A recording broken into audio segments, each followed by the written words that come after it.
Oke, siang hari ini di sini Bu Yohana sudah bersama dengan seseorang yang pastinya sudah kalian kenal ya. Karena kemarin kita sudah sempat berbincang-bincang dengan orang ini.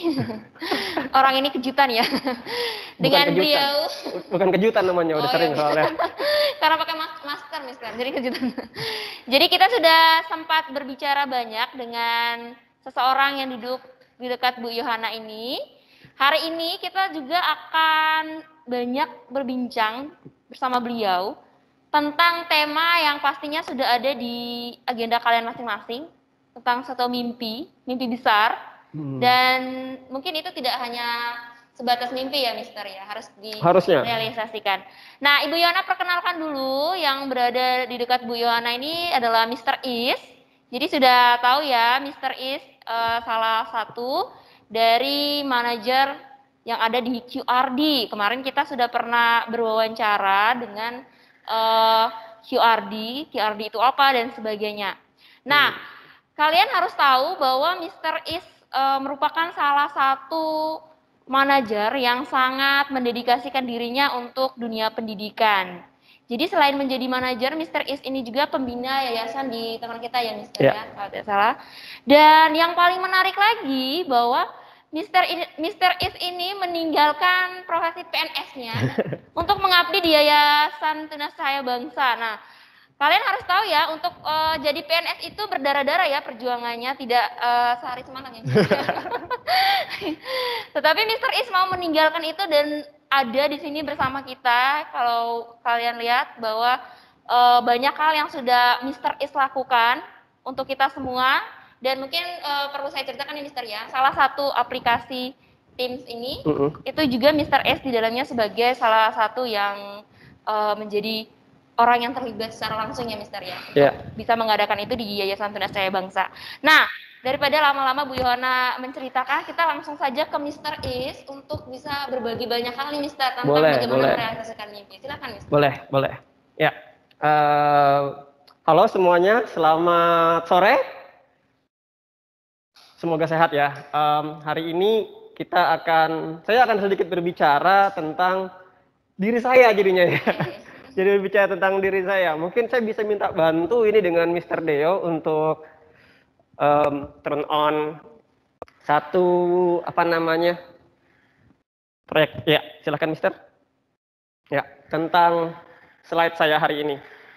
Baik, hari ini saya ngobrol tentang diri saya ya. Jadi akan banyak tentang siapa sih saya sebenarnya dan apa sih yang saya lakukan selama ini dan kenapa temanya Dream Big Why Not.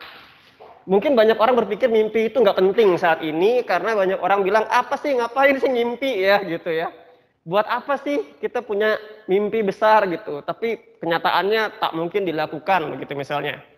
Baik, saya akan share sedikit tentang perjalanan hidup saya dan siapa saya di video ini ya. Mudah-mudahan ini bisa menjadi trigger buat teman-teman ke depan wanna know siapa saya. Baik. Kok enggak? Ya.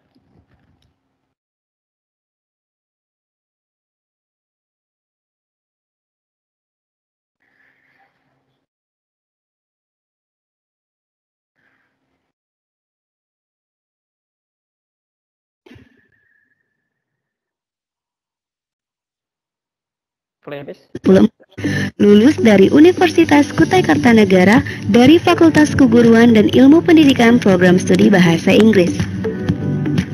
Semasa kuliah, Iswahyudi merupakan mahasiswa aktif dengan berbagai kegiatan sosial, terutama dalam pengajaran.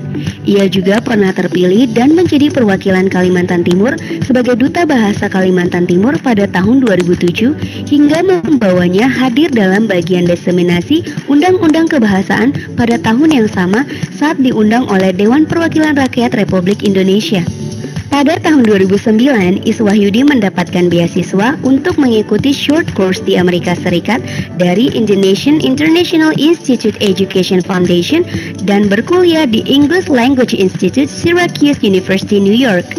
Challenges and Opportunities in the Asia Pacific Region yang kemudian pada tahun 2013 diundang kembali oleh IIEF untuk mengukuhkan IELSP Alumni Association di Yogyakarta dan pada tahun 2014 hingga 2016 terpilih menjadi ketua, menjadi peserta terbaik dalam Indonesia Digital Learning pada tahun 2016 yang diselenggarakan oleh Telkom Indonesia. Seorang guru yang melepaskan status PNS-nya dan fokus pada kualitas pelayanan pendidikan, beliau saat ini aktif sebagai pembina yayasan teman kita yang bergerak di sektor sosial kemanusiaan dan pendidikan. Bahkan seringkali diundang sebagai trainer relawan pada Pertamina Energi Negeri dan Kementerian Keuangan dalam program Kemenkeu Mengajar. Pada tahun 2018, beliau pernah diundang oleh Ministry of Education South Korea dalam program Activating Education Between South Korea and Indonesia, Gwansendong-keta, Korea Selatan. Saat ini, beliau menjabat sebagai Manager of Research and Innovation dan sebagai salah satu trainer untuk guru di Yayasan Tunas Cia Bangsa atau yang kita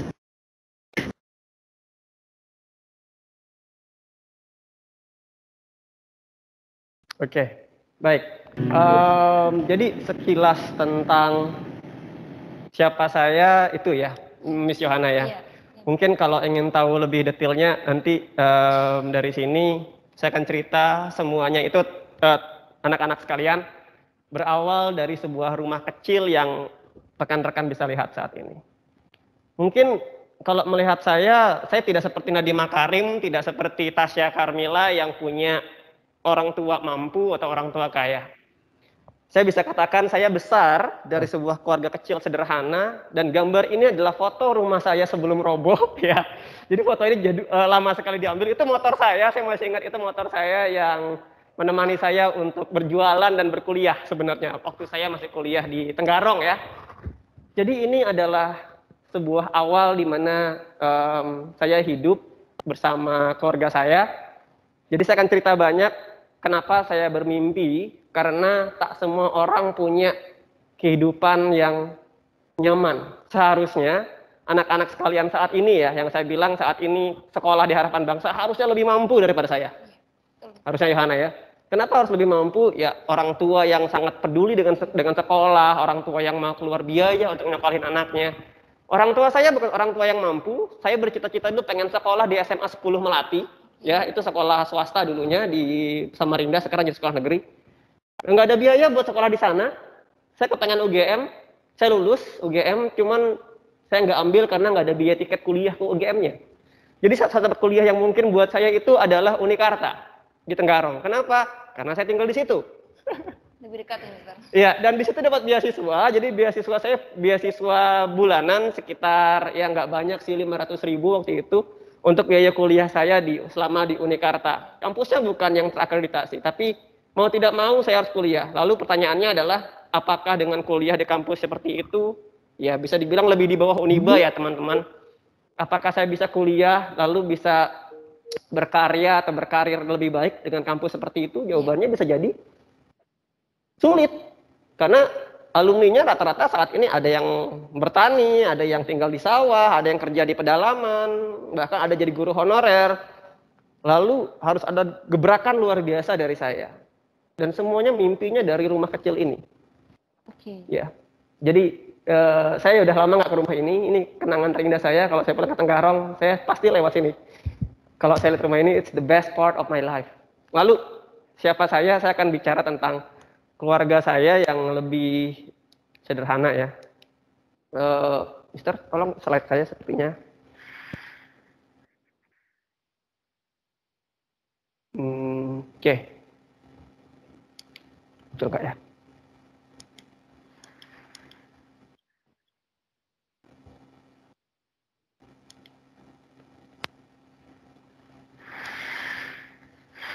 Sebentar, saya akan mulai dari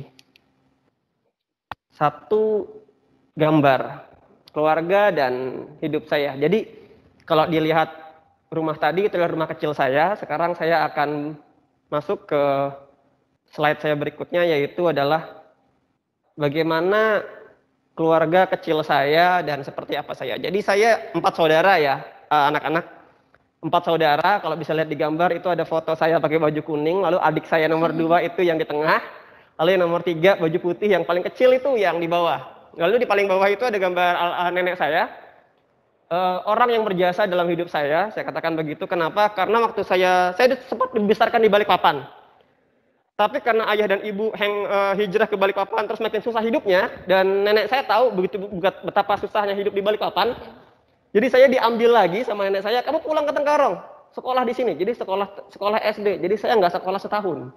Karena waktu itu ikut bantu bapak jual koran itu di depan, tahu kan apa namanya, Mall Rapak. Oke. Ya, di bundaran itu saya jualan di situ dulu. Jualan koran, ya kebayang nggak tuh? Ya ampun, saya bilang, itu bantu bapak saya kelas 1 SD, tapi saya nggak sekolah. Lalu sekolah dari situ, nenek saya tahu saya nggak sekolah, nenek saya marah, nenek saya ambil saya ke Tenggarong, terus saya sekolah di SD Impres. SD Impres itu SD yang bukan SD negeri ya, jadi SD Impres itu punya pemerintah yang buat orang-orang tertentu yang susahnya minta ampun. Saya masih ingat SPP-nya cuma 250 rupiah. Tapi selama saya sekolah di SD, nenek saya ajarkan kamu harus kerja. Jadi waktu kecil saya udah kerja. Jualan nasi kuning. Jadi pakai apa namanya? Peci gitu. Terus taruh di sekepala, terus jualan olio nasi kuning. Itu jam 5 subuh. Setelah sholat subuh, saya berangkat jualan sampai setengah 7. Jam 7 saya tank ke sekolah. Kenapa bisa jualan? Karena sekolahnya tepat di belakang rumah saya. Jadi saya tinggal lompat, hop gitu ya, nyampe sekolahnya. Jadi jalan kaki pun nyampe, Yohana. Itu pelajaran yang diajarkan nenek saya bahwa berjuang. Kamu punya cita, yuk perjuangkan itu. Nah, jadi 4 saudara, sekarang 4-4-nya terpisah. Adik saya nomor 2 di Jakarta. Yang nomor 3 saat ini di Melak, jadi pegawai bank. Dan yang terakhir masih kuliah di Unmul. Ya. Jadi memang perjalanan karirnya beda-beda ya. Alhamdulillah bisa berjalan dengan baik dan semuanya bekerja sungguh-sungguh dan tidak ada yang tidak mungkin. Bahkan adik saya nomor 2 sempat ke Turki. Modalnya cuma 1, dia nggak bisa bahasa Inggris. Saya modalnya cuma 1, cita-citanya jadi musisi terbaik, dan saat ini di Jakarta penggemar gitar 1 itu sudah bikin lagu dan sekarang pun sempat diundang di Turki untuk pertukaran budaya. Nah, ini perjalanan hidup saya. Lalu saya punya sahabat, kalau lihat di slide saat ini ya, saya tulis tak mampu bukan berarti tak bisa. Anak-anak, ini kalau tadi rumahnya, udah lihat ya, ini dalam rumahnya. Jadi kalau di slide ini dalam rumah saya, modalnya kipas angin, itu 4 teman saya. Kalian tahu, 4 teman saya itu ke rumah saya buat masak-masak bareng sama saya. Jadi sempitnya minta ampun rumahnya ya, itu rumah saya. Jadi kita berempat masak bareng, kekeluargaan luar biasa, dan sahabat-sahabat saya ini luar biasa hebatnya, saya katakan. Dan kalian tahu apa yang terjadi dengan 4 orang ini? Kita punya mimpi yang sama, dan 4 mimpi itu kita raih sama-sama. Wow. Saya di Syracuse, 1 di Arizona, 1 kuliah di Oregon, Arkansas. Kita semua berhasil meraih cita-cita, modalnya hanya nekat dan bermimpi. 1 namanya Bung Rudi Purnomo, sekarang dosen. Saparani Masud, sekarang jadi pegawai negeri. Maulana Malik, sekarang jadi peneliti pesut Mahakam ya, di Balikpapan, dan sekarang ke pedalaman untuk lebih mendalami tentang pesut. Padahal dia bukan sarjana sih, tepatnya dia jurusan bahasa Inggris, tapi ngurusin pesut ya, hebat ya, saya bilang anak 1 itu. Dan kita berempat bisa meraih itu. Itu mimpi kita sama-sama. Yohana. Lalu dari situ kita nggak selesai. Kita besar waktu itu. Dan saya bangun sebuah komunitas namanya ASA, yaitu mimpi. Ini diambil tahun 2013 lalu. Saya pun nggak nyangka masih punya dokumenter ini. Saya cari di YouTube, ketemu, wah masih ada rupanya. Video ini adalah video di mana saya dan teman-teman menjadi relawan di pedalaman Samarinda, dan kami menemukan banyak ketimpangan sosial dan kita bergerak mengatasi itu. Itu alasan saya pulang ke Indonesia, pulang ke Kalimantan Timur bersama rekan-rekan beasiswa saya. Kita sama-sama bereskan pendidikan di daerah pedalaman.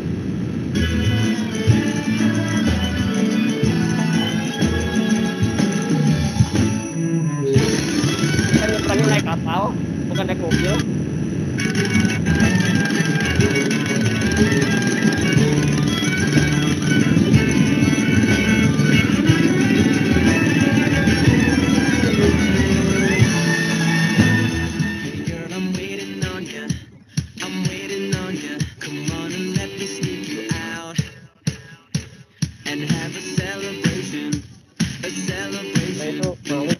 tadi. Dan kita mengajar di sini ya. Nggak ada listrik di sini. Ini kota Samarinda loh. Ya, saya skip bagian itu. Bayangkan, tadi itu di kota Samarinda. Dan di kota Samarinda itu masih ada daerah yang nggak ada listriknya. Jadi saya dan teman-teman itu berenam turun tangan, yuk kita bereskan pendidikan di situ. Jadilah sebuah komunitas yang namanya ASA ya. Nah, dari situ nggak selesai. Saya masih ingin menebarkan mimpi buat teman-teman. Akhirnya saya bikin buku, judulnya Melipat Batas. Oke. Ini buku kedua saya sebenarnya ya. Antologi ya, sebuah kumpulan cerita tentang rekan-rekan saya waktu kita berhasil kuliah di luar negeri. Nah, dari cerita ini dan menariknya adalah buku ini pun dibaca oleh Duta Besar Amerika Serikat dan waktu itu juga dibaca oleh Anies Baswedan karena dulu beliau bukan ini ya, bukan gubernur, beliau masih aktivis pendidikan waktu itu.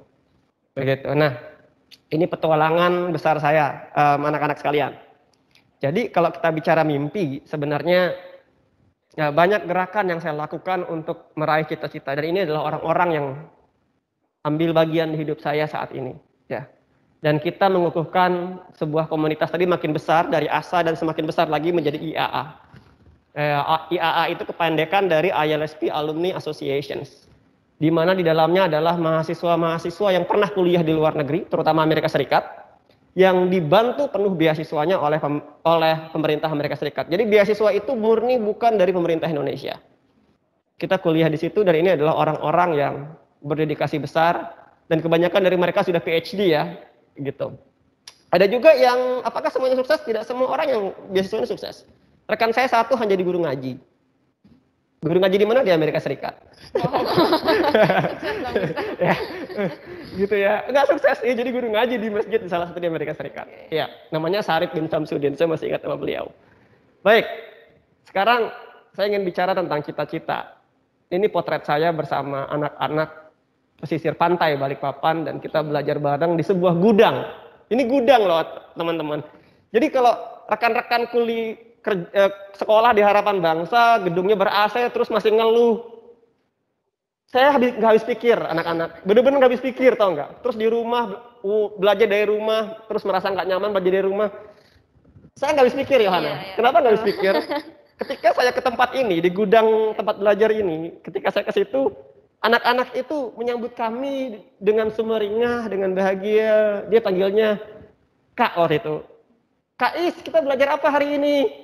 Ya, kita main, saya bilang begitu. Belajar sambil main.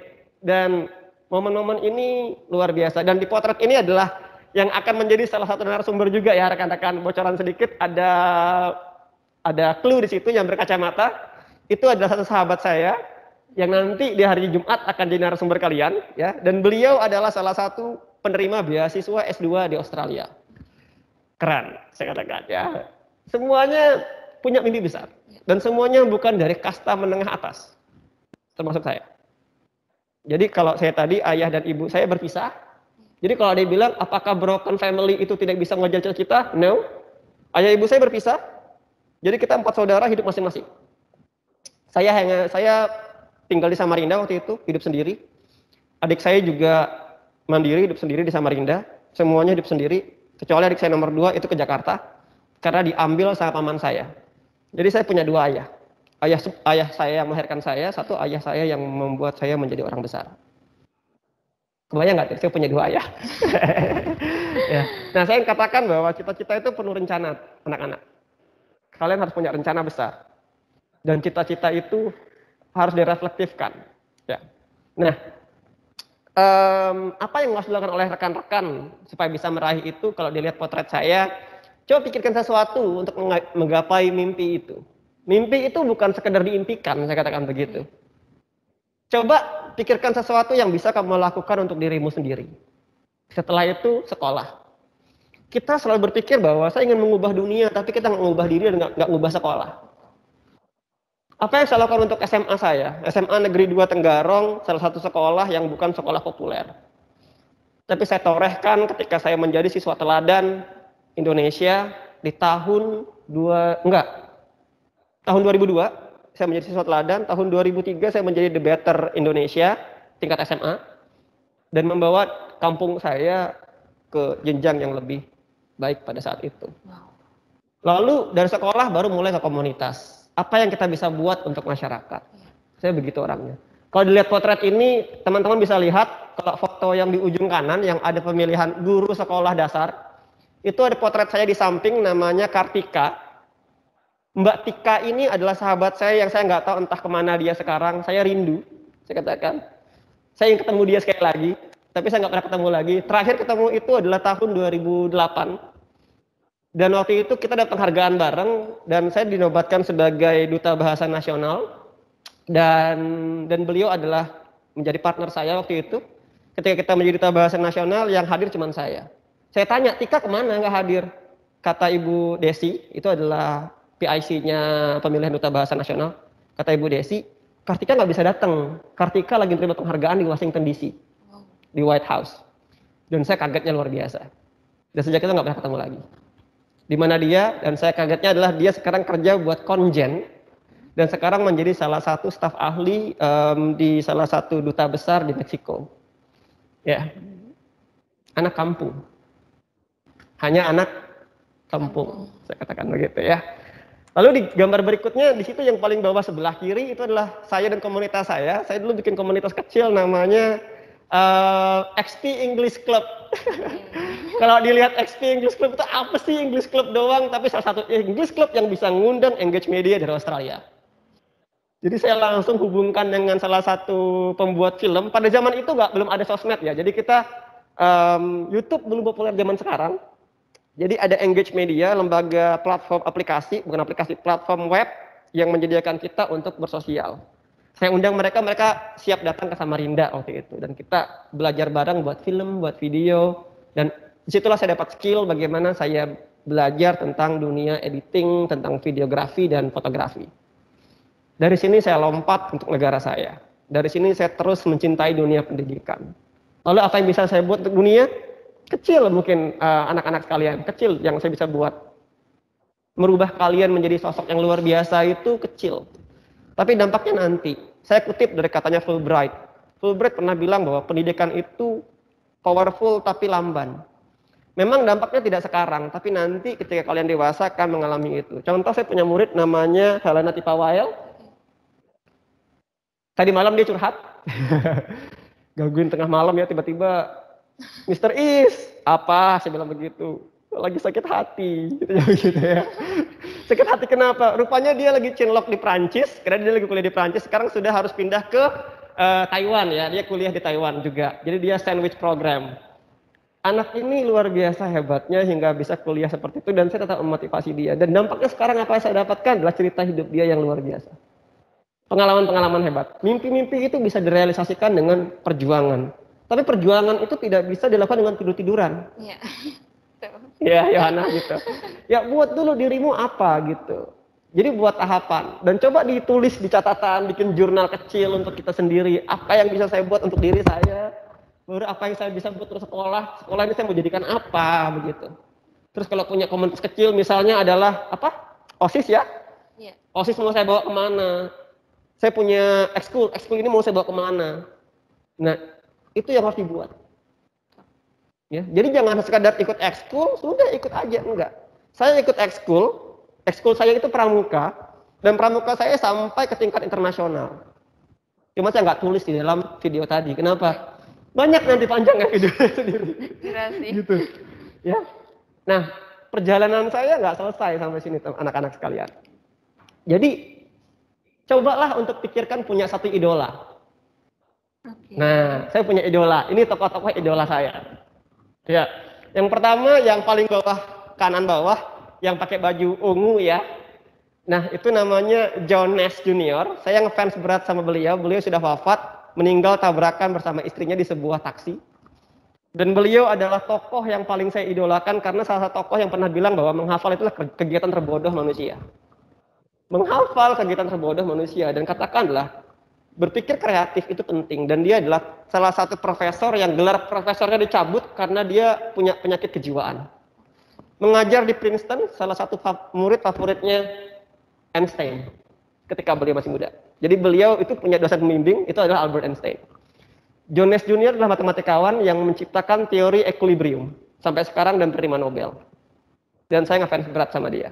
Dan karir hidupnya dari guru besar jatuh menjadi tukang sapu, jatuh menjadi pustakawan, bersih-bersih pustakaan. Bukan pustakawan yang jaga ya, tapi yang bersih-bersih. Dan langsung naik lagi menjadi profesor lagi, gelarnya dikembalikan karena dia berhasil menemukan teori equilibrium tadi. Sempat diperolok oleh mahasiswa-mahasiswa tempat dia mengajar, karena dia ngajar di satu kampus terbaik yaitu Princeton University. Begitu ngefans sama dia, ketika sepupu saya berhasil kuliah di Amerika, saya titip sama dia, tolong belikan saya jumper jaketnya Princeton University. Dan saya punya. Ya, dan saya punya ya, gitu. Oke. Itu tokoh pertama saya. Jadi harus punya idola. Jangan idolanya cuman Ayu, K-pop ya, Suju gitu misalnya ya. Boleh, nggak salah. Saya ngefans juga sama K-pop loh. Idola saya Boa Kwon. Ya, jadul banget sih, mungkin nggak ada yang kenal ya. Boa Kwon, SIS ya, Shinhwa itu. Angkatan mereka ini BTS, Mister. Angkatan mereka BTS ya. Gitu. Lalu ada Gordon Dryden sama Dr. Janet Vos. Ini salah satu tokoh penulis yang saya suka juga. Bukunya yang saya suka itu adalah Revolusi Cara Belajar. Saya kenal bukunya ketika saya masih duduk di bangku SMA. Kelas 2 SMA saya baca buku dia di perpustakaan umum. Sejak itu saya ubah cara belajar saya susun rencana belajar saya, dan apa yang saya dapat sekarang adalah dari buku mereka. Terima kasih besar sama Dr. Gordon Dryden dan Dr. Janet Vos. Dan terakhir, idola saya sendiri nggak perlu jauh. Ini adalah satu tokoh yang saya idolakan, yaitu paman saya sendiri, ya, Muhammad Fadli, sekaligus ayah buat saya. Kenapa? Karena ayah saya bukan ayah yang baik, dan dia tahu betul. Ayah saya itu perokok berat, pengangguran kelas kakap, ya, makanya hidup kita miskin. Padahal kakek saya itulah direktur Bank Kaltim. Tapi kenapa hidupnya susah? Karena almarhum kakek saya itu pernah bilang bahwa kalau kamu ingin berhasil, lakukan dengan apa yang kamu miliki. Jangan pernah mengharapkan keluargamu. Padahal keluarga saya termasuk orang yang mampu, kakek saya termasuk orang mampu. Tapi ayah saya karena malasnya, ya gagal dalam hidupnya. Maka dari itu saya pernah tanya ke ayah saya, Pak, kenapa sih hidup kita susah? Jawaban Bapak dulu begini, Bapak itu pintar. Bapak itu pintar, buktinya apa? Saya tanya begitu. Oh, Bapak itu pintar, waktu masih SD, tahu nggak? Bapak itu lompat dari kelas 2 naik kelas 4. Kelas 5 nggak langsung, kelas 6 langsung SMP kelas 1. Karena pintar. Pertanyaan saya, kenapa gagal? Kenapa hidupnya begini, carut-marut kayak gini, kita berantakan kayak gini? Cuma satu. Tak punya rencana, malas. Dan dia pernah ngelempar gurunya pakai penghapus. Iya, luar biasa ya, ayah saya luar biasa. Dan bersyukurnya ada orang yang menganggap saya sebagai anak, yaitu paman saya. Dan paman saya pernah bilang begini, kalau kamu ingin lihat dunia, kuasai apa yang dunia kuasai, bahasanya.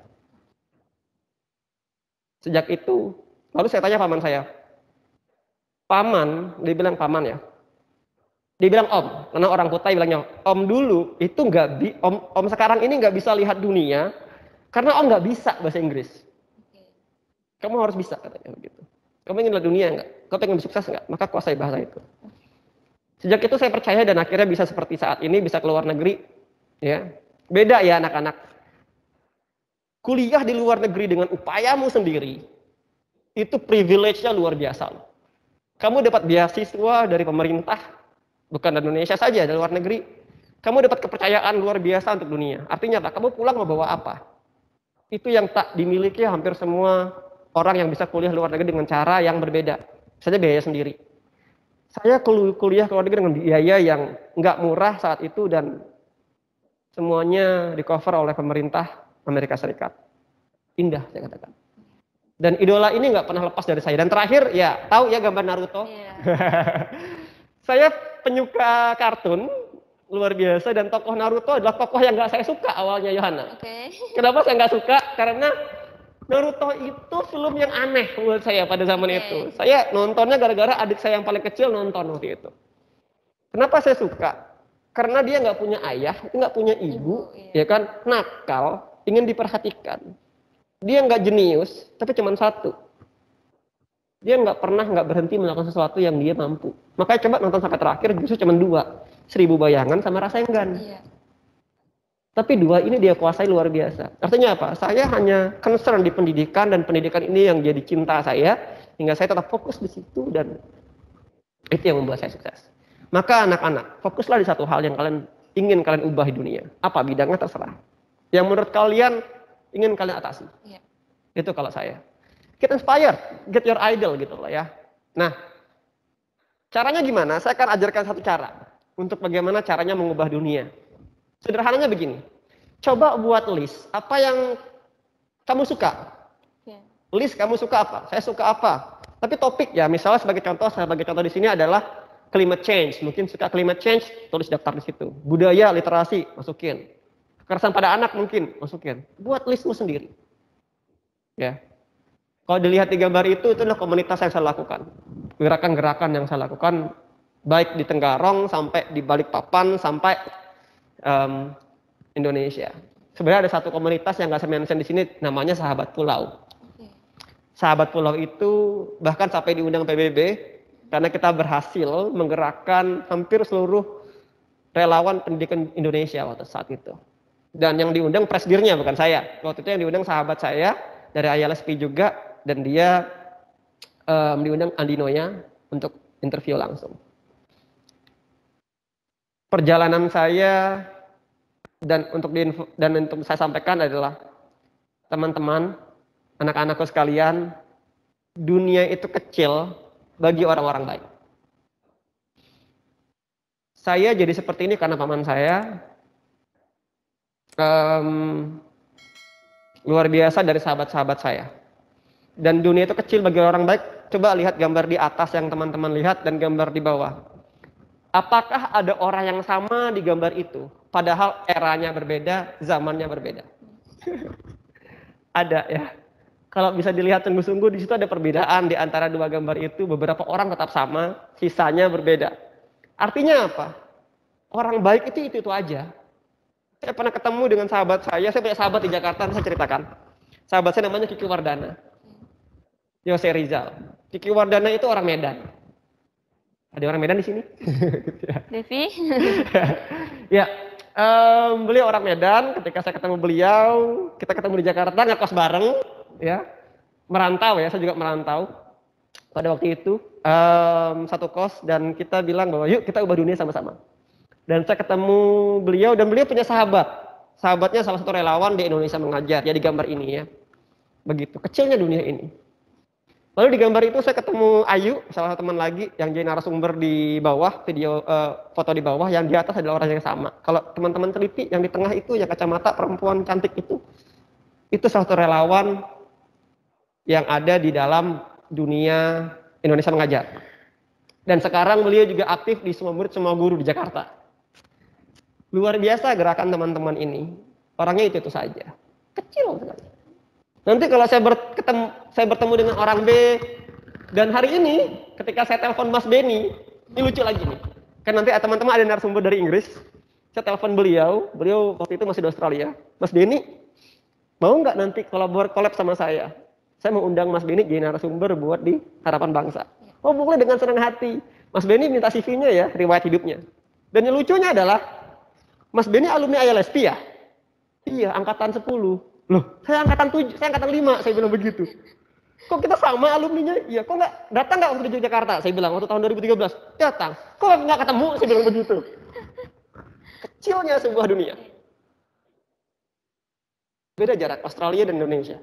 Ketemu di sebuah di Jakarta dan nggak saling sapa. Dan ketemu lagi di Harapan Bangsa. Kecil ya.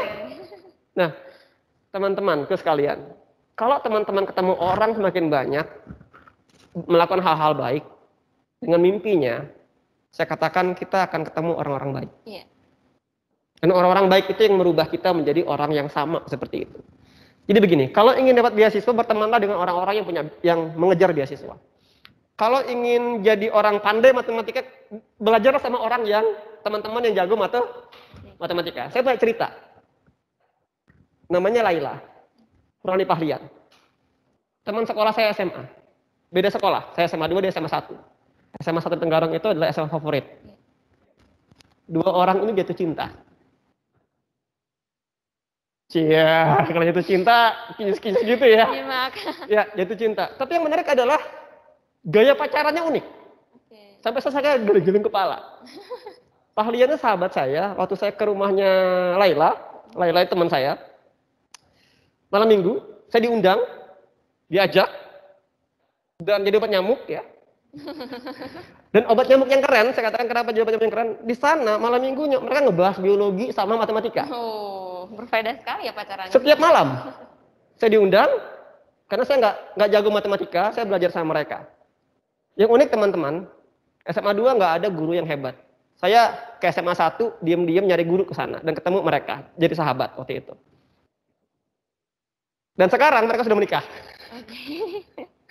Dan waktu itu Ila pernah bilang, how do you prove your love? Bagaimana membuktikan cintamu? Ahlian bilang, I will show you how good I am. Dan dia menang Olimpiade Kimia tingkat internasional dan Ila bilang cukup. You have prove it to me. Gitu ya. Orang baik ketemu orang baik. Ini pacarannya faedah banget ya. Faedah sekali. Ya, dan sekarang menikah beneran. Ya, udah punya anak. Tinggal di Tenggarong.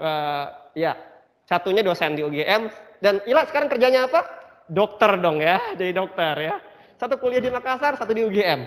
Luar biasa. UGM dan Unhas. Hebat. Ya. Mimpinya sederhana. Jadi dokter, jadi dosen. Baik. Mulai hari ini, saya ajak anak-anak sekalian, anak-anak harapan bangsa, yuk berteman dengan orang baik. Dan menggerakkan. Saya punya murid namanya Alivia Tira. Sekarang menjadi tim ahlinya salah satu anggota Dewan Republik Indonesia. Tim ahlinya di umurnya masih muda yaitu SMA. Iya, masih SMA. Dan sekarang baru lulus dan dia sudah menjadi tim ahlinya. Sambil kuliah dia menjadi tim ahlinya salah satu anggota Dewan ya. DPR RI. Ketuanya lagi. Ya, luar biasa nih anak perempuan satu ini. Kapan hari ketemu pakai selempang, duta anti narkoba. Yuk bangun kegiatan yang baik, saya bilang begitu. Mulailah mimpi. Misalnya begini, apa yang aku suka? Misalnya, coba jawab pertanyaan-pertanyaan yang saya list ini ya anak-anak sekalian. Apa yang saya suka? Saya suka main video game. Terus buatlah gambaran tentang diri kita sendiri. Saya suka tulis-tulis. Saya tipe kalau orang yang apa begitu ya. Terus kemampuan saya apa? Oh saya bisa bahasa Inggris, saya bisa ini, bisa itu, di list. Lalu bikin topik yang kita suka. Setelah itu dirangkai, kira-kira kita bisa buat apa dari semua ini menjadi kita-kita. Menjadi kita. Ya. Saya itu kepengen jadi dokter, Yohana. Oh, dulu mau jadi dokter? Iya, dulu ambil UGM, kedokteran. Oke. Lulus nggak? Lulus, tapi nggak bisa kuliah. Kenapa? Mahal banget SMP-nya ya, dulu bagi tiketnya. Jadi, saya sempat kabur dari rumah. Iya, saya kabur dari rumah ya. Kabur dari rumah gara-gara saya nggak disetujuin. Okay. Tapi bukan yang UGM. Karena saya punya cerita unik dalam hidup saya, yaitu almarhum Pak Edi Suhartono, guru BK saya. Mr. Leo, guru BK ya. Saya punya guru BK namanya Pak Edi Suhartono, almarhum sekarang. Sama Ibu Sri Hastuti juga almarhum. Saya kangen beliau. Saya pernah curhat ke beliau, karena kan guru BK tempat curhat. Iya. Pak, saya pengen kuliah di UGM, tapi saya nggak punya biaya. Formulirnya 500.000. Formulirnya tuh 500.000. Formulir. Saya nggak punya biaya, tapi pengen ke sana. Baru kata Pak Edi, bisa. Kamu harus kuliah sampai situ. Ketemu Pak Suwid Saidi, sekarang pembantu rektor 3 di Unikarta. Ayolah, dia panggilnya Yudi. Yud, kamu pasti bisa. Tapi nggak ada biaya, gitu kan. Akhirnya Pak Suwid Saidi, saya masih ingat Pak Suwid Saidi sama Pak Edi Suhartono sama Bu Sri Astuti, itu iuran beliin saya formulir, yang berangkat Pak Suwid Saidi naik Vespa ke Balikpapan dari Tenggarong. Beliin saya formulir. Saya nggak mau kecewain mereka dong, belajar sungguh-sungguh. Dan lulus, tapi nggak saya ambil. Ketika saya kuliah di Jakarta, kan pembantu rektornya Pak Suwid Saidi. Pas beliau kayak orientasi siswa gitu ya, ospek gitu. Saya duduk di depan, dia ngisi materi. Ngapain kamu Yud di sini? Gitu. Bukannya kamu keterima di UGM? saya cuma kinyis-kinyis malu begini ya. Itu, maaf Pak, kecewain Bapak karena saya nggak punya biaya untuk itu. Tapi yang buat saya kabur dari rumah bukan itu. Saya beasiswa mau buka Kagusto, saya lulus di Jepang, ambil informasi teknologi informasi, informatika ya. Lulus di Jepang, di Sasebo, Nagasaki. Cuman ibu saya nggak ngizinin sama nenek saya. Alasannya apa? Kamu sakit siapa yang ngurusin? Oh. Kamu nggak punya keluarga di situ, ya kan? Kamu nggak bisa pulang selama 3 tahun. Oh mateng deh. Saya kabur dan gobloknya kabur ke rumah tante. Oke. Jadinya apa? Ketahuan dong ya. Gitu. Jadi itu pengalaman hidup saya anak-anak. Apakah menyerah ketika cita-citamu dihambat oleh keluarga? Enggak. Semester 5, Unikarta. Ibu saya bilang, kamu pergi aja. Kenapa ibu saya bisa bilang begitu? Karena ketika saat itu keluarga saya dalam keadaan titik paling buruk, yaitu perceraian luar biasa, hingga ibu saya bilang, kau pergi aja. Lampu hijau buat saya. Bukan karena perceraiannya, lampu hijau buat saya kuliah setinggi-tingginya. Saya cuti kuliah di Jakarta, saya berangkat ke Amerika Serikat. Kuliah di situ short course, jadi perwakilan Indonesia. Menjadi salah satu 10 mahasiswa terbaik dari 730 seleksi. Hanya 10 yang diterima. Itu kebanggaan buat saya. Kebanggaan hadiah buat kedua orang tua saya yang bercerai. Menariknya adalah, yuk anak-anak sekalian, kita mungkin tak senasib seperti Nadim yang punya orang tua mampu seperti saya. Tapi kita bisa ubah dunia dengan cara kita. Itu kalau saya melihatnya ya. Nah,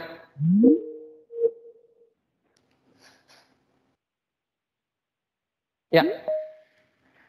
Jadi kalau kita bicara tentang bagaimana kita merubah hidup, saran saya adalah yuk kita lakukan sesuatu yang kita yakini bisa. Mulai dari mimpi.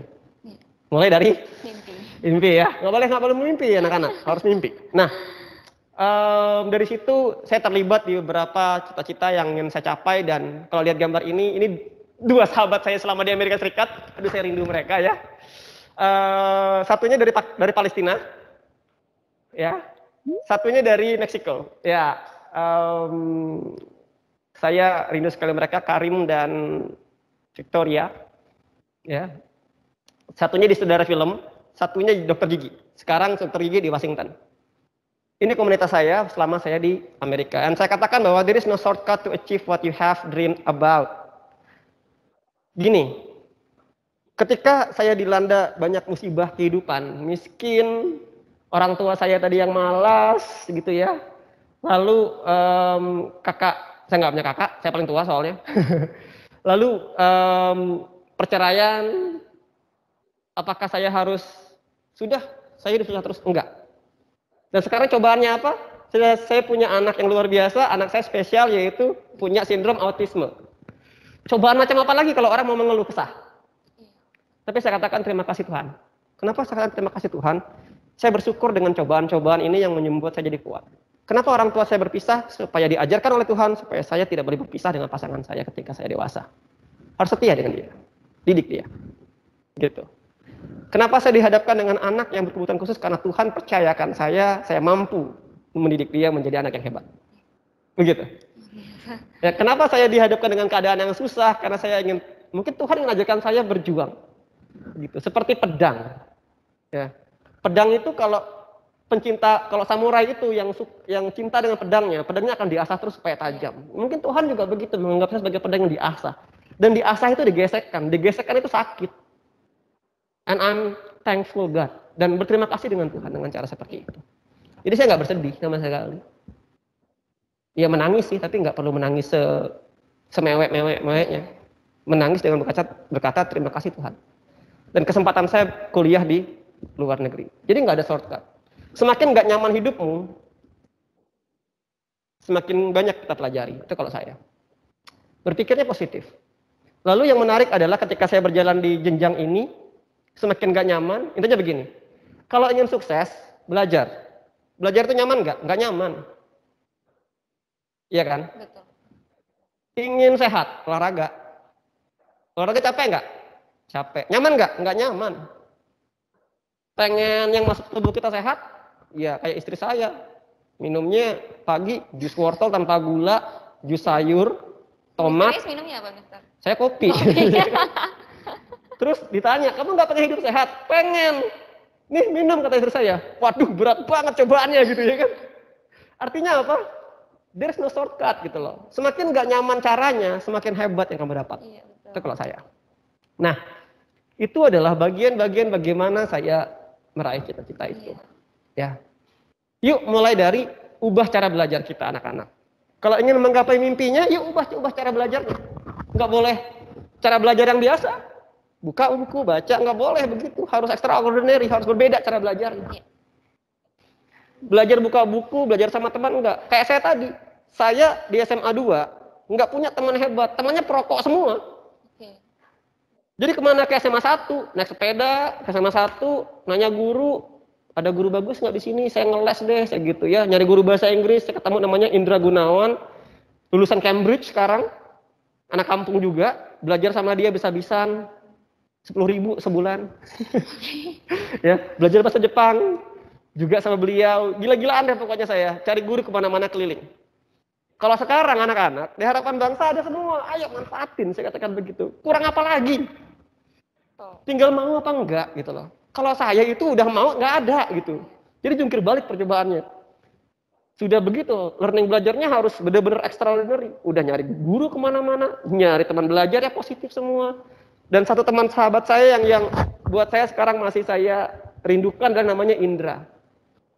Itu teman sinting yang pernah saya temui dalam hidup saya. Oke. Katakan teman sinting kenapa? Ini agak unik teman sinting satu ini. Saya taunya dia anak miskin. Naik sepeda Mustang, dulu mereknya Mustang ya.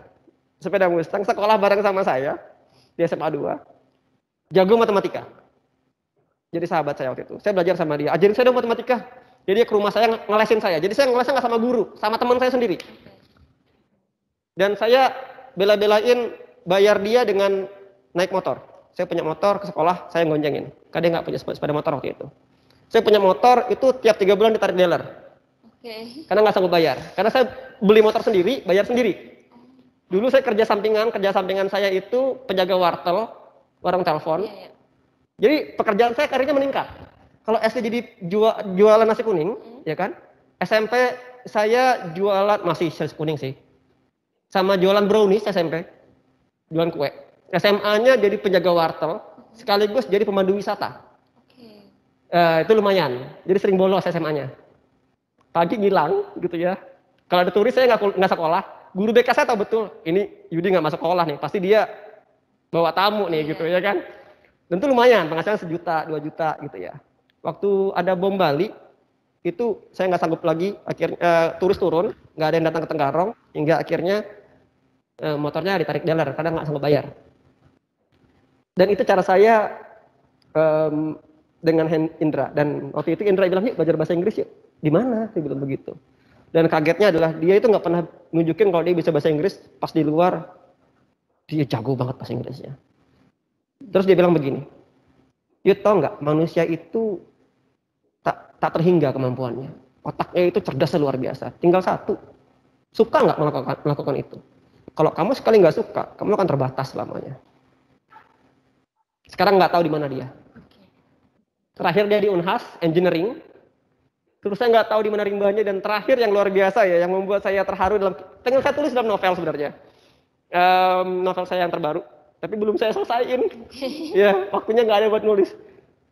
Kalian tahu kan Simpang 3 mau ke ke Balikpapan, Simpang 3 Samarinda Balikpapan, yang belokan ada posnya itu, di situ ada Tahu Sumedang.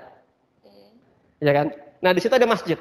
Waktu itu saya dari Tenggarong pulang, Idul Fitri, saya ke masjid pengen sholat maghrib. Di sholat maghrib itu, sujud akhir, salamnya yang kanan kiri, Iya. pas kanan kiri ke kiri, kayaknya saya kenal orang ini deh, gitu ya kan.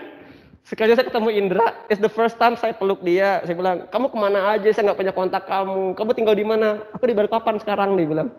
Serius? Begitu. Di mana? Di Geraha Indah. Kebayang nggak tuh tetanggaan sama saya, selama ini saya nggak pernah tahu. Itu sahabat saya yang luar biasa, Indra, kamu harus main-main ke rumah saya. Saya bilang, saya juga main. Kamu sama siapa sekarang? Sekarang jadi ustadz, jadi guru ngaji ya. Ya, karena kata bahasa ekonomi. Dia tidak segigih saya mengejar cita-citanya. Dia cukupkan sampai pernikahan dia menjadi guru ngaji dan dia punya anak istri sampai sekarang digerahin dah. Kebayang nggak tuh? Dan waktu itu dia naik motor pengen pulang kebalik papan. Kamu naik motor? Iya, dia bilang. Kamu enak ya sekarang? Dia bilang. Enggak ada yang enak, saya bilang. Kita berjuang sama-sama. Dan saya ingin menulis cerita itu kembali. Dan kalau setiap Idul Fitri saya ketemu dia tuh. Dia bilang, ingat ya kalau kita SMA, jungkir baliknya luar biasa, naik sepeda, susah-susah. Saya bilang gitu ya. Harus extraordinary teman-teman belajarnya. Gitu ya. Dan harus disiapkan segalanya. Bedanya saya dengan Indra adalah, dia tak menyiapkannya. Dia nggak punya cita. Saya ingin ikuti, hidup saya ingin seperti air. Lurus saja. Harus kemana, ikut aja. Saya bukan tipikal yang begitu. Saya ingin terbang seperti angin. Jadi ya jangan ikut arus. Naik. Kalau air itu mengalir ke bawah. Coba cari air yang mengalir ke atas, ada nggak? Nggak ada. Yang bisa ke atas cuma angin. Nah, arah extraordinary seperti angin. Saya bilang begitu. Ya. Dan kalau ingin ngejar beasiswa, ayo. Susun rencana beasiswanya, jangan sekedar kejar. Saya ngejar beasiswa 6 kali coba, gagal terus dan ketujuhnya baru dapat. Ketujuhnya baru dapat. Jungkir baliknya, nyiapinnya kapan? Dari SMP. Jadi kalau anak-anak sekarang SMA udah siapin tuh bagus. Saya dari SMP udah nyiapin. Ya. Jungkir baliknya luar biasa.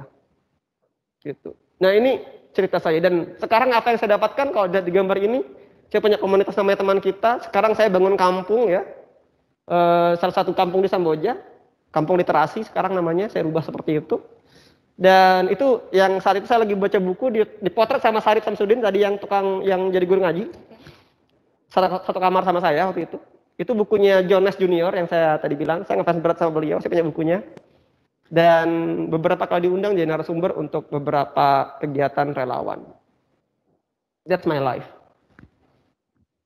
Harus extraordinary belajarnya. Gitu. Jadi itu yang ingin saya bagikan ke teman-teman. Dan enggak hanya itu ya saya katakan. Yuk mulai buat rencana. Ini rencana saya dulu. Ini pertanyaan-pertanyaan yang saya buat untuk diri saya dulu. Langkah apa yang akan membuat saya berhasil? Contoh, luangkan waktu untuk berbicara sendiri dalam bahasa Inggris di kamar. Dulu saya nggak bisa bahasa Inggris. Saya SMP bahasa Inggrisnya paling jelek. Bisa bahasa Inggris itu SMA kelas 1. Dalam 3 bulan bisa. Targetnya apa? Cuman begitu caranya. Setiap hari di kamar, kayak orang gila ngomong sendiri depan cermin. Every day. Dan ibu saya masuk, kamu ngapain kayak orang gila? Kalian tahu kan orang menghayal kayak zaman masih kecil kayak jadi Power Ranger, main Barbie gitu ya. Silakan begitu, kayak orang gila beneran dah. But what I have done, I achieve now gitu loh. Akhirnya saya belajar bahasa Jepang juga begitu. So, I can speak Japanese. Ima wa no nihongo wakarimashita. Sekarang bisa bahasa Jepang. Itu karena hal yang sama saya lakukan. Kendalanya apa? Misalnya apa yang kamu butuhkan untuk melakukan supaya itu berhasil? Ya, ruang privasi dan konsistensi waktu. Jangan malas. Kendalanya apa yang terjadi? Ya kendala kalau zaman sekarang ya HP. Kalau zaman saya nggak ada HP. Yeah. Kalau zaman saya itu malas sih sama main bola. Terus lupa. Itu kendalanya. Nah, bagaimana cara mengetahui kita supaya kita berhasilnya? Itu pertanyaan 4 ini yang saya buat dalam hidup saya dan diari saya. Dan diari itu masih di rumah saya di Tenggarong dan setiap saya mungkin rumah itu nggak sekarang rumah yang tadi itu nggak ada yang tinggalin, mungkin berhantu kali ya sekarang. Nggak ada yang tinggalin, tapi buku-buku saya masih di sana, belum saya ambil. Ya, I miss that house so much ya. Hopefully that I can go that house again one day. Nah, kenapa harus bikin rencana? Begini, cita-cita itu punya tenggat waktu. Serius. Cita-cita itu punya kadaluarsanya. Jadi kalau mimpi boleh aja mimpi, tapi kalau mimpimu 40 tahun kamu pengen jadi dokter, nggak bisa. Kamu pengen jadi dokter, kayak saya tadi pengen jadi dokter. Sekarang tercapai nggak cita-cita sebagai dokter? Menurut misioner tercapai nggak? Tercapai nggak? Kalau sekarang, ya enggak, besar nggak jadi dokter sekarang. Tercapai dong. Oh, tercapai. Iya, saya dokter sekarang. Oke, dokter di bidang pendidikan.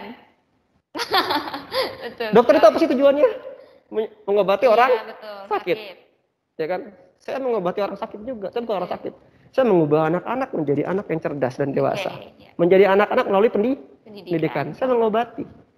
Saya Makanya gelar tertinggi dalam pendidikan itu apa namanya? Doktor. Iya. Iya kan? Karena? Lebih tinggi daripada dokter. Doktor. Oke. Atau bahasa kerennya itu PhD. Iya kan? Kenapa dipanggil dokter? Karena mereka mengubah sesuatu yang dulunya bukan apa-apa menjadi apa-apa. Betul. So, I achieve that. Ya. Dengan cara yang berbeda. Begitu. Nah, cita-cita punya tenggat waktu. Kalau lihat gambar-gambar ini, gambar-gambar gila saya ya. Kalau yang kecil di ujung kiri atas itu foto saya menerima penghargaan dari dekan saya di Syracuse, namanya Geraldine Beverly PhD. Beliau adalah salah satu orang idola saya, tinggi banget ya dia, ya, tinggi banget. Dan dia membukukan badan waktu itu, baju merah, pirang banget. Saya gondrong di situ. Saya menerima penghargaan sebagai salah satu mahasiswa terbaik di kampus. Jadi nggak wisuda. Kenapa nggak wisuda? Karena saya harus segera pulang, karena ibu saya sidang perceraian. Kebayang nggak tuh? Ya. Momen yang kamu wisuda harusnya bahagia. Kamu dihadapi banyak masalah dan that's amazing in my life gitu loh ya. Lalu kalau foto yang ketiga di bawah itu adalah foto saya waktu saya menjadi perwakilan Indonesia untuk bukan seminar sih, apa namanya, panelis pengukuhan bahasa Melayu dan bahasa Indonesia secara internasional. Di foto itu saya dengan perwakilan dari Malaysia dan itu momen saya. Lalu yang sebelah kanan pakai ikat kepala yang luar biasa itu saya diundang di United Nations University bersama dua rekan saya dari ITB. IPB. Ya, Institut Pertanian Bogor. Rada nyeleneh memang fotonya ya. Tapi apa yang saya raih sekarang itu ingat, dia tidak punya dia punya tenggat waktu. Sekarang gini. Kayak sekarang saya mau S2. Oke. Mau ambil Fulbright. Kira-kira bisa nggak? Nggak bisa. Kenapa? Umur saya udah 35 tahun. Beasiswa Fulbright itu hanya nerima di bawah 35 tahun. Ya enggak? Jadi kalau pengen raih cita-cita, yuk didesain dari sekarang. Jangan nanti. Rencanakan dengan tepat. Itu kalau saya. Capek enggak? Capek banget. Stres enggak? Stres banget, teman saya menangis. Mr. Is pernah nggak belajar sampai nangis? Pernah banget. Saya pernah ujian tuh nangis. Karena nggak bisa jawab. But that things create me more. Jadi buat saya lebih baik. Gimana? Ada guru yang nggak saya tuliskan namanya Pak Ali, guru fisika saya, dan satu-satunya guru yang paling berani nulis rapot saya itu 4 di fisika. Kursi kebalik ya. Itu ibu saya buka rapot, nggak marah, tutup diem, seminggu diem. Kecewa luar biasa. Dia tahu anaknya bagaimana kan. Dia kecewanya luar biasa. Kalau buat saya ibu diam itu udah terlalu buat saya. Itu momen luar biasa. Ya. Jadi harus kejar.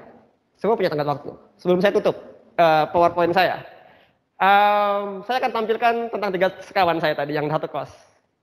Ya. Yang kiri atas namanya Yose Rizal, yang kanan atas namanya Kiki Wardana, yang di bawah tuh orang gila. Oke. Itu saya. Foto ini saya ambil dengan momen yang berbeda. Kita lagi tidur dan itu difoto oleh rekan saya juga. Dan saya bilang kita adalah orang-orangan sawah yang punya mimpi sama. Waktu itu kita pernah janji di kos itu di Jakarta, bukan Jakarta, tepatnya Depok ya.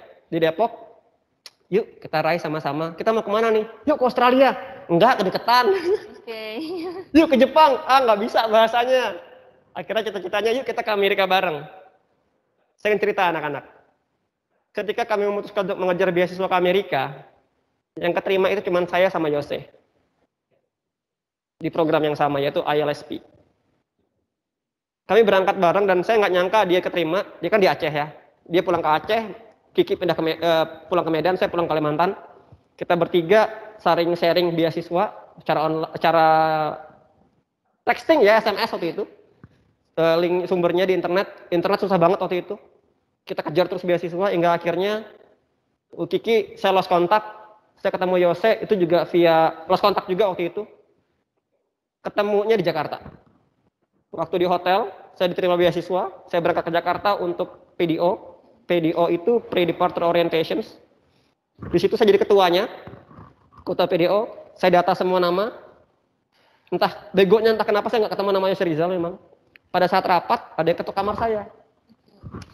Pas saya buka, Itu ya si Rizal. Saya teriak minta ampun, saya peluk dia depan hotel itu, dan semua orang hotel keluar ngeliatin, kamu kayak orang gila ngapain gitu ya. Terus teman saya si Presta sama Eva itu ngeliatin, Yud kamu kenapa? Enggak, dia panggilnya bukan Yud, dia panggilnya Das. Das kamu kenapa? Saya punya julukan di situ ya, karena suka ditindas jadi panggilnya Das. Das kamu kenapa? Ini teman saya bilang, kita punya janji sama-sama. Kiki mana? Kiki terima juga nggak beasiswa ini? Iya. Enggak, Kiki nggak keterima. Dia sampai wawancara dua nggak keterima setelah itu. Kamu punya nomor teleponnya Kiki? Punya. Saya telepon dia. Kita teleponan pakai apa namanya? Suara nyaring ya. Oke. Speaker. Ki, kamu di mana? Aku nggak keterima, Yud. Dia bilang. Aku udah sampai tahap 2 tapi nggak keterima. Jadi kalian berdua berangkat ya. Aku cuma titip pesan, dia bilang. Kejar yang tinggi, gitu kata Kiki. Saya cuma nama Yose bilang, pokoknya kamu kejar. Kamu susul kita. Bagaimanapun caranya harus susul. You know what? Tahun 2009, Januari, tanggal 21, Washington DC. Dia muncul di sebuah TV, bawain acara. Saya shock di situ. Kamu ngapain di Amerika? Kuliah. That's the best moment in my life gitu loh. Dan akhirnya kita bertiga itu berhasil raih sama-sama cita-cita. Kiki di Washington, Rizal di Arizona, dan saya di Syracuse pada saat itu. Awalnya mimpi anak-anak. Tapi betapa gigihnya kita mengejar mimpi itu dengan cobaan yang masing-masing. Dan sekarang punya cerita beda-beda ya. Bahkan Kiki itu suka curhat sama saya. Kamu tahu nggak Yud? Aku waktu di India, dia S2-nya di India. Di India itu nggak sengaja makan sapi. Walah. Iya, kalau si Rizal dia S2-nya di New Zealand. Cuman saya yang belum S2, mudah-mudahan segera gitu. Ya. Mereka udah gelarnya S2, sekarang Mas Kiki akan lanjut S3, PhD lagi, tapi saya belum tahu di mana. Mas Yose juga akan S3 coming soon. Nggak pernah berhenti dan nggak pernah lelah belajar. They are my friends, they are my idol. Ya, itu. Jadi ini tulisan yang saya tulis tahun 2001, Januari 2009. Ya, nggak kebaca ya? Mudahan saya bisa kebaca dari sini ya. Mimpi, kata ini bagi beberapa orang dewasa telah menjadi tidak berarti lagi.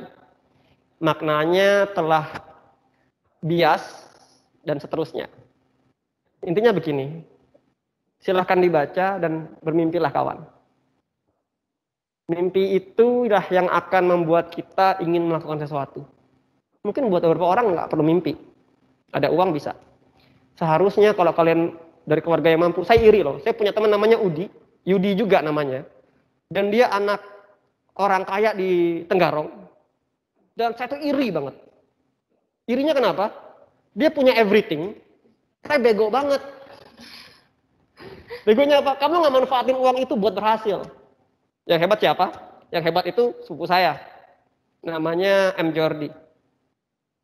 Orang tuanya sukses. Kaya raya. Kaya raya banget. Dan uang orang tuanya dihabiskan.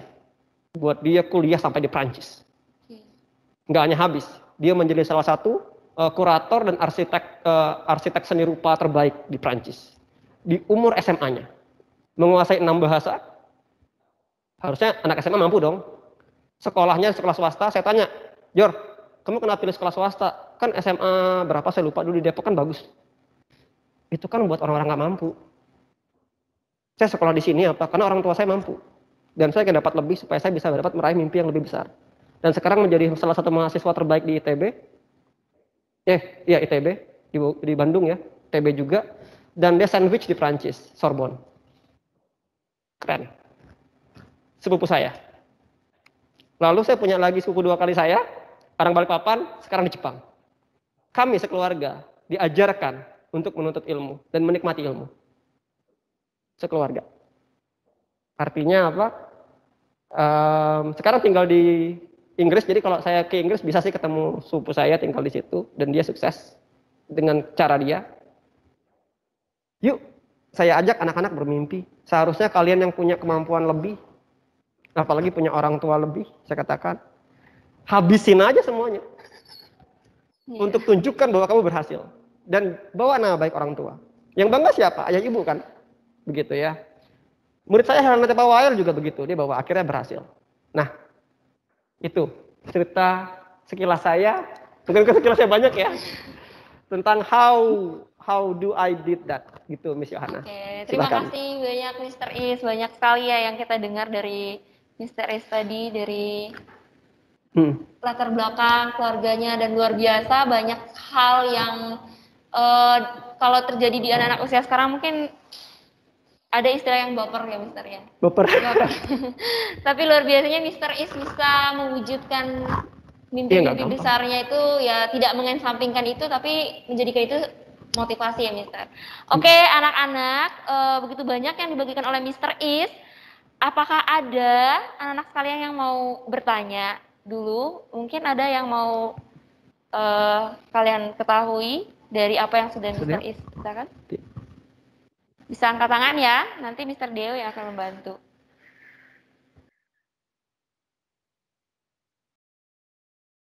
Oke.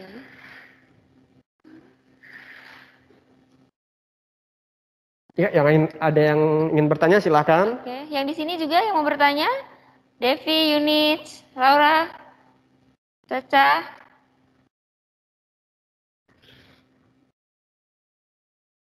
Oke. Nanti narasumbernya hebat loh. Saya undangin spesial semua untuk 4 benua ini, serius.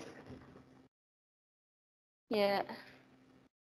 Ada pertanyaan? Kalau tidak ada, Miss Yohana mungkin ada yang mau tanya? Oke, iya Mister. Saya mau bertanya ini. Mungkin suatu saat nanti anak-anak ini akan mendapatkan beasiswa. Pastinya semua orang bermimpi untuk mendapatkan beasiswa ya Mister. Mungkin bisa dibagikan Mister tipsnya untuk mendapatkan itu. Oke, mendapatkan beasiswa gini. Beasiswa itu ada 2. Ya anak-anak. Beasiswa miskin. Sama beasiswa prestasi. 2 ini berbeda. Beasiswa miskin gampang, mintain surat miskin, nama RT, RW pasti dapat gitu ya.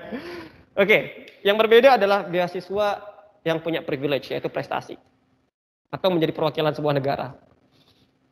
Itu seleksinya ketat banget.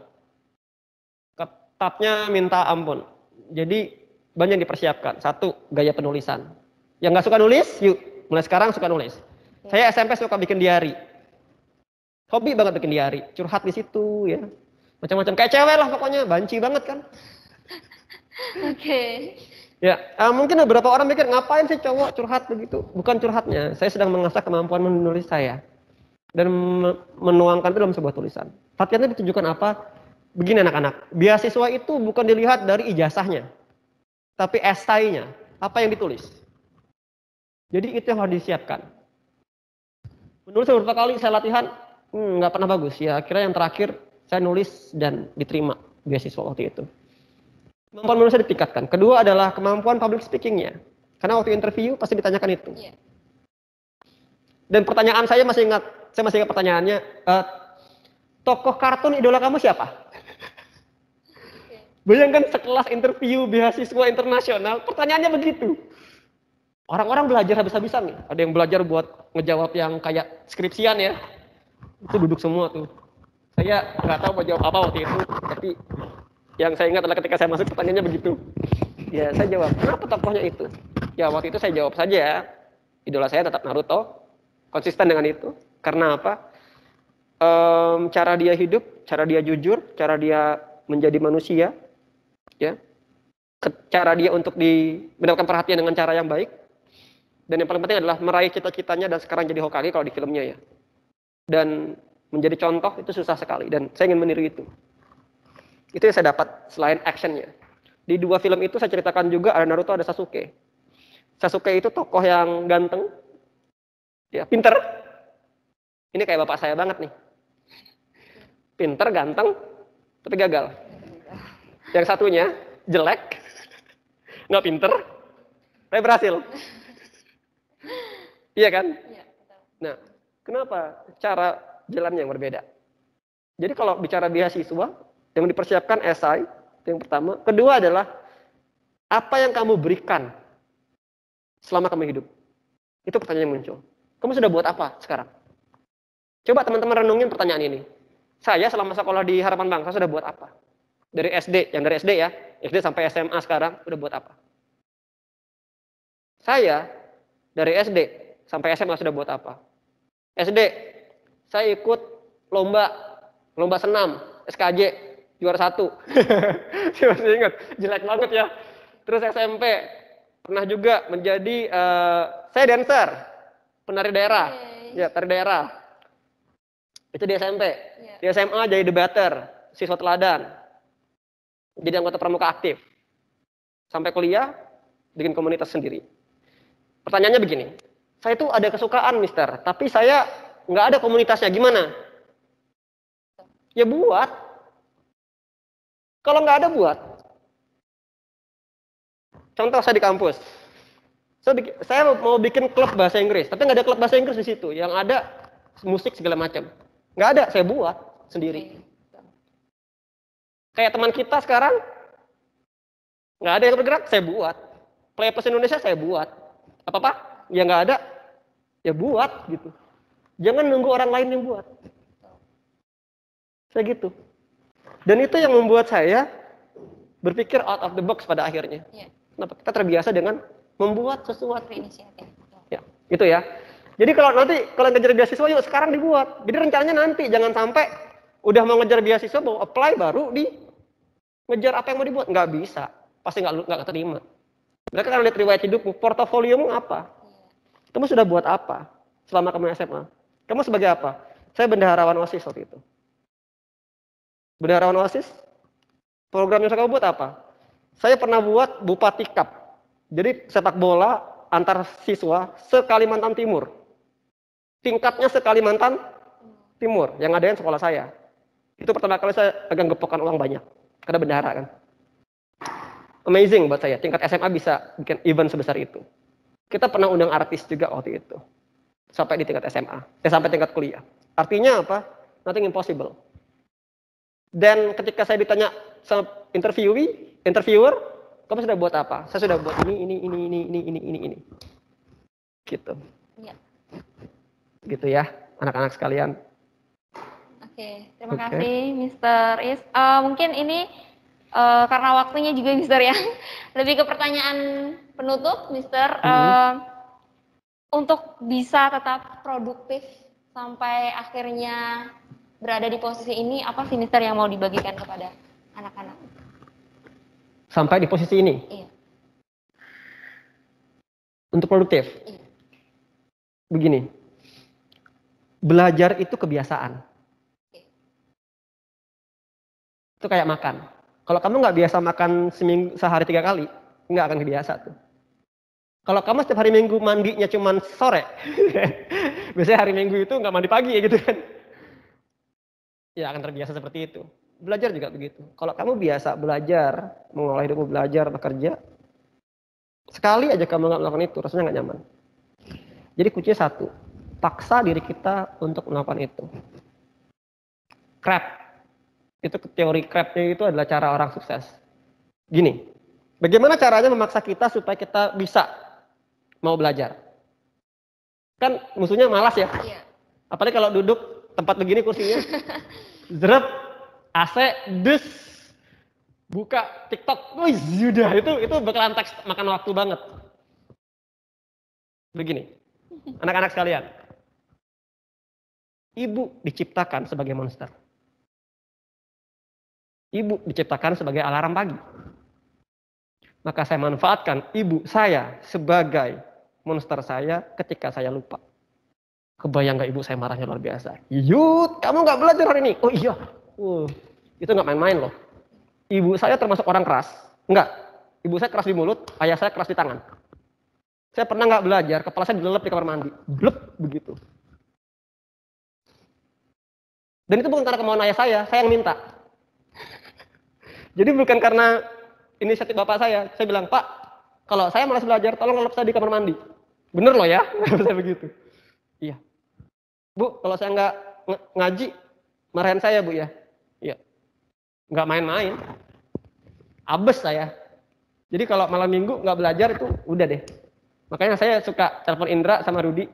Indra, ke rumah. Ngapain? Belajar yuk, belajar. Bikin komunitas namanya GTS. Woi. GST namanya, Gerakan Siswa Terdepan. Norak banget kan?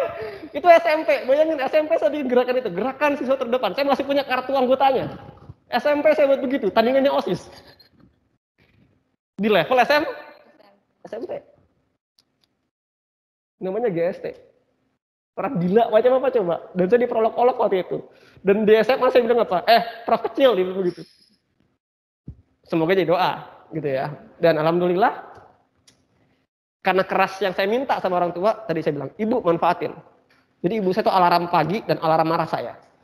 Jadi kalau ibu saya udah melotot, something wrong with me. Saya udah terlena dengan kemalasan, ya saya harus mulai bekerja lagi, mulai belajar lagi. Begitu sih pengalaman saya selama saya berkarir, dan saya pernah digaji cuma 50.000, cukup kemana ya itu ya, gitu. Pernah juga jadi tukang ketik, servis komputer, semua saya kerjain, yang penting saya bisa kuliah, yang penting saya bisa sekolah. Anak-anak sekalian, kalau ada yang bilang orang sesukses Nadiem itu karena ayah dan ibunya, ada benarnya dan ada tidak benarnya juga. Tidak benarnya di mana? Tidak mungkin 100% itu kerjaan ayahnya. Pasti ada jerih payah dia hingga dia meraih sampai saat ini. Begitu juga saya dan teman-teman saya. Kiki Wardana sekarang dosen di USU. Yose Rizal sekarang juga dosen. Yang lebih keren lagi, nanti narasumber kita di bulan Desember ya. Itu lebih keren lagi. Dia nggak lulus SMA. Nggak lulus SMA, tetapi S3-nya di Australia. Semuanya full funded scholarship. Nggak lulus SMA. Nah, kita ini yang sekolah ngapain selama ini gitu loh. Iya nggak? Saya sudah buat apa? Karyanya apa? Makanya sekolah karya itu. Kenapa tagline-nya di halaman sekolah karya itu? Kita hidup buat apa? Mati jadi nisan. Mati nisan doang gitu, ditangisin udah pergi. Atau seperti Habibie, mati sampai sekarang dikenang. Dan saya nggak mau mati sekedar nisan doang.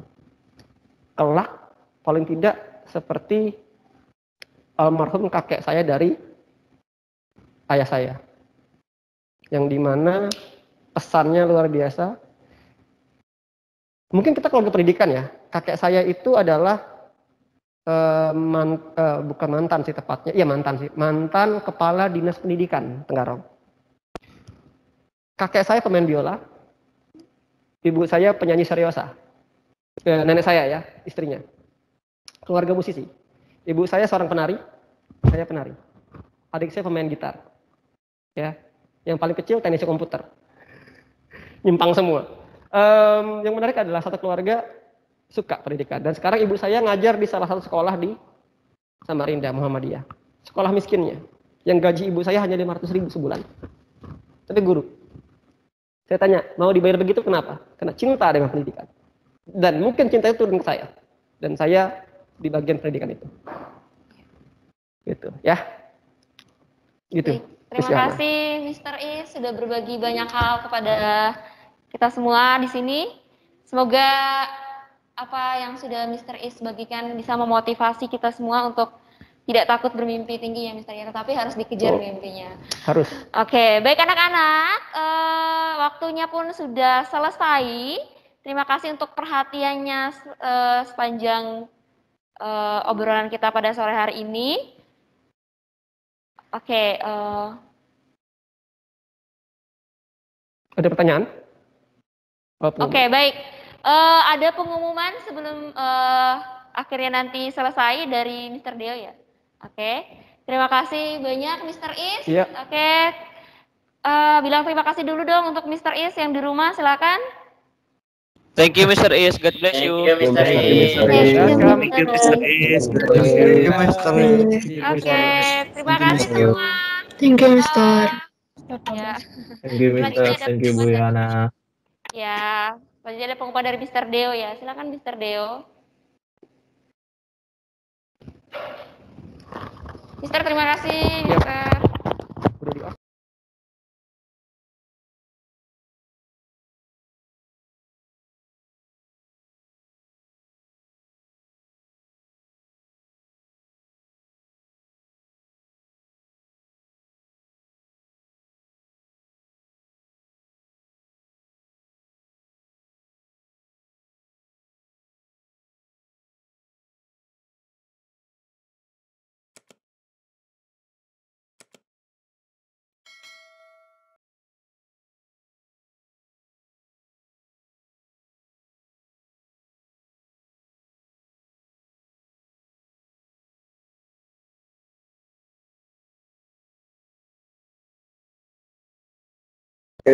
Selamat siang.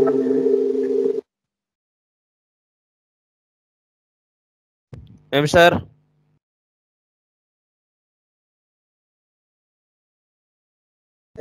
Ada sedikit pengumuman untuk seluruh siswa dari kelas 10 sampai kelas 12 ya.